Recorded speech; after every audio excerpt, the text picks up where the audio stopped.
สวัสดีครับวันนี้จะมาแนะนำการกรอกรายงานผลิตยาสัตว์แผนปัจจุบันนะครับโดยขั้นต้นนะครับเข้าที่เว็บ Skynet นะครับ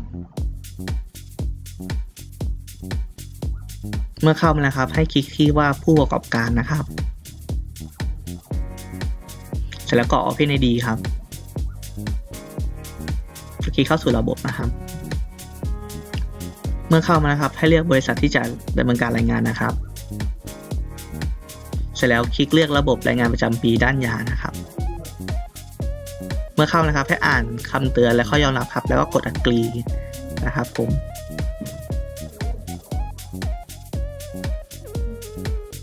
เสร็จแล้วครับก่อนจะทำรายงานครับให้จัดทำรายงานบรรจุภัณฑ์ก่อนนะครับให้คลิกที่บรรจุภัณฑ์นะครับ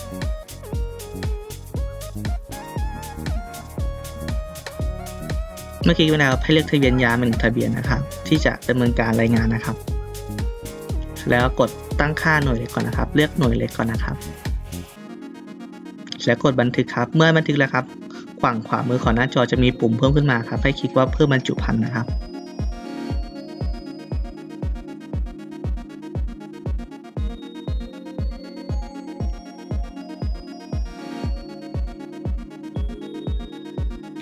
ใส่ชื่อบรรจุภัณฑ์นะครับแล้วก็ใส่จำนวนปริมาณนะครับ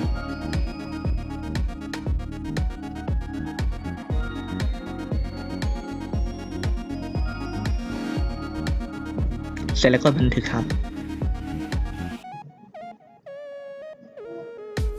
ถ้าบรรจุภัณฑ์ไม่ใช่สามารถลบทิ้งได้นะครับต่อมาครับเป็นการจัดทำรายงานออนไลน์ครับคลิกเมนูคำว่าจัดทำรายงานออนไลน์ครับก็จะมีหน้าเด้งขึ้นมาครับขั้นตอนการทำรายงานนะครับให้เลือกที่จัดทำรายงานออนไลน์นะครับ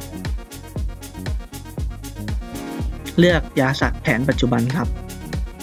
แล้วก็เลือกประเภทผลิตนะครับ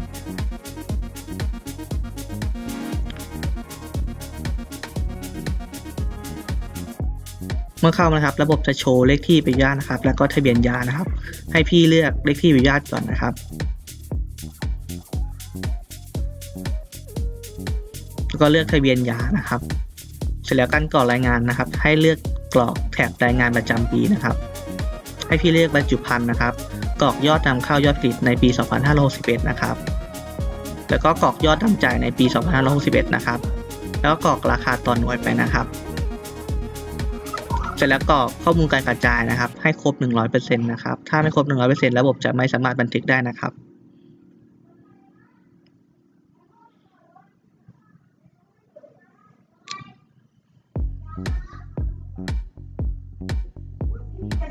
เมื่อบันทึกเสร็จแล้วนะครับข้อมูลจะมาโชว์แถบข้างล่างนะครับผู้บันทึกเท่านั้นครับถึงมีสิทธิ์ลบข้อมูลรายงานนะครับต่อไปเป็นขั้นตอนการออกรายงานนะครับคลิกคำว่าส่งออกรายงานออนไลน์เลือกแผนปัจจุบันยาสัตว์นะครับแล้วก็เลือกเป็นประเภทผลิตนะครับ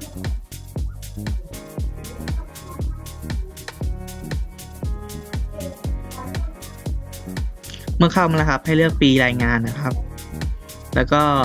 เลือกเลขที่ใบอนุญาตนะครับแล้วก็กดค้นหาครับข้อมูลรายงานก็จะมาโชว์ด้านล่างนะครับเสร็จแล้วกดปุ่ม Export ครับ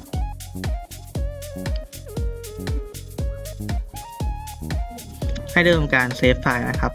ขั้นตอนการเปิดไฟล์รายงานครับให้เปิดผ่านโปรแกรม Acrobat Reader DC นะครับ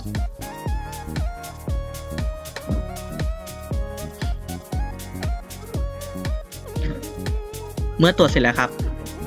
จะเป็นการส่งให้เกษตรกรครับโดยเข้าไปที่เมนูที่หน้าแรกนะครับคลิกนำเข้าข้อมูลออนไลน์ครับ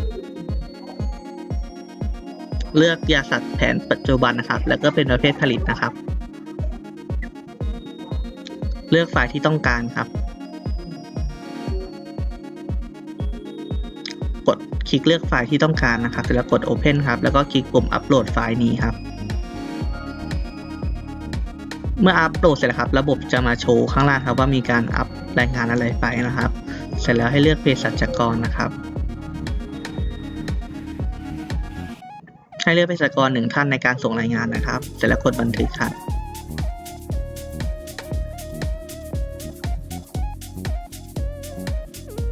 เสร็จแล้วครับคลิกปุ่มส่งเภสัชกรตรวจสอบนะครับ เ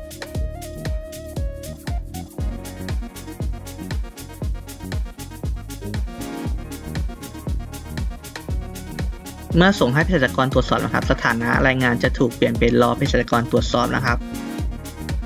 แต่เมื่อเภสัชกรดำเนินการอนุมัติรายงานนะครับสถานะจะถูกเปลี่ยนเป็นส่งรายงานนะครับระบบก็จะออกเลขลับให้นะครับแล้วก็สามารถกดที่แว่นขยายดูนะครับว่ามีเลขลับอะไรบ้างลงวันที่เท่าไหร่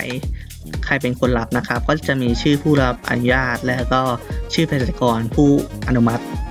แสดงให้นะครับถ้าต้องการจะดาวน์โหลดไฟล์เก็บไว้นะครับให้คลิกปุ่มดาวน์โหลดนะครับ